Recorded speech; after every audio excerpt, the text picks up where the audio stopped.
তো তুমি নামাজ পড়ে বের হয়েছো, তুমি মোনাজাতে আল্লাহ তাআলাকে বলেছো যে আমার পরিশ্রমটাকে আপনি কবুল করিয়েন, আমি চেষ্টা করে যাচ্ছি, আমি আমার বাবা মায়ের স্বপ্ন পূরণ করতে চাই, আমি চাই নিজের বলার মতো একটা গল্প তৈরি করতে। এইরকম চিন্তা ভাবনা যারা আছে সে কেন বিশ্ববিদ্যালয়ে চান্স পাবে না? আল্লাহ তাআলা তো চাবে যে এই বান্দাটাকে আমি দেই।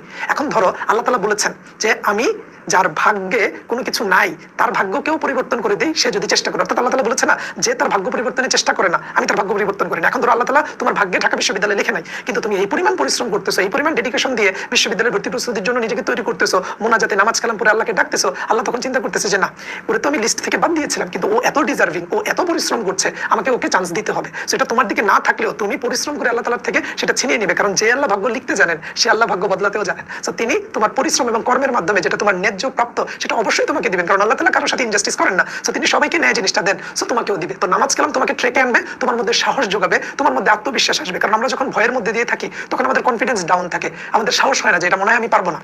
সেই ক্ষেত্রে নামাজ কালাম তোমার মধ্যে একটা আধ্যাত্মিক জোর নিয়ে আসবে। তুমি দেখবে যে ঐশ্বরিক সৃষ্টিকর্তা প্রদত্ত একটা সাহস তোমার মধ্যে আছে যে না যা আছে আল্লাহ তাআলা দেখবেন, আমি আমার পরিশ্রম করে যাব, আমি ধৈর্য ধরে চেষ্টা করবো, আল্লাহ তাআলা এর উত্তম প্রতিদান দিবেন। যে বাবা মায়ের স্বপ্ন পূরণের জন্য তুমি চেষ্টা করছো, আল্লাহ তাআলা বলেছেন যে সবসময় বাবা মায়ের যত্ন নিবা, তাদেরকে সেবা যত্ন করবা, তাদের